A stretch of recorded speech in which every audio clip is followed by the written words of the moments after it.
fête de village. C'est l'été. Le village est en pleine kermesse. Dès l'aube, chacun va pour entendre la messe. Les garçons villageois ont mis leurs beaux habits, les femmes ont des fleurs en place de rubis, de coquets bonnets blancs et de fraîches guipures. La prière palpite au bord des lèvres pures, puis quand la messe est dite et les cierges éteints, la foule disparaît le long des murs d'étain, et le pâle vieillard, les roses jeunes filles s'en vont, lui dans la ferme, elle sous les charmilles, et la fête commence, et l'amour et les chants.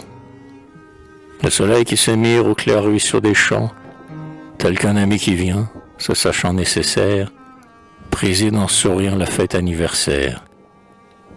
À peine un blanc nuage étend-il son lambeau, comme une aile d'insecte alentour d'un flambeau, dans la limpidité sereine de la voûte.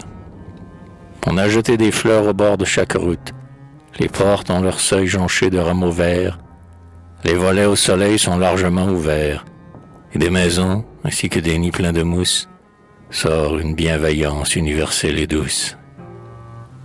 Dans les fermes, ayant la gaieté des châteaux, groupés en cercle, on boit, on mange des gâteaux, on devise, on badine, on s'embrasse, on folâtre, tandis que sur la bûche éclatante de l'âtre, la bouilloire gaiement fume et fait chanter l'eau. Ah, la tendre harmonie et le joyeux tableau. Le soir, les paysans s'en vont rire à l'auberge, voir jouer les forains que la grand-place héberge, mettre aux chevaux de bois leurs petits enfants blonds, danser sur la pelouse au son des violons.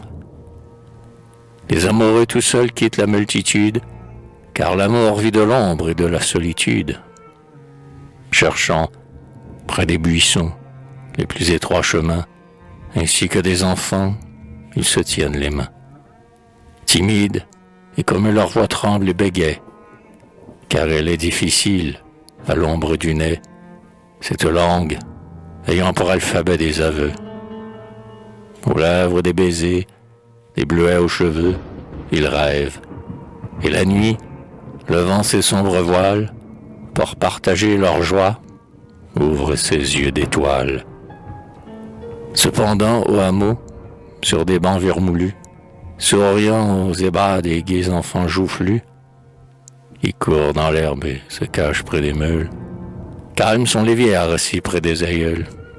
Et parfois, dans leur œil, on voit parler des pleurs quand ils songent, parmi ces chansons et ces fleurs, que le trépas approche et qu'aux fêtes prochaines, ils dormiront peut-être à l'ombre des grands chênes.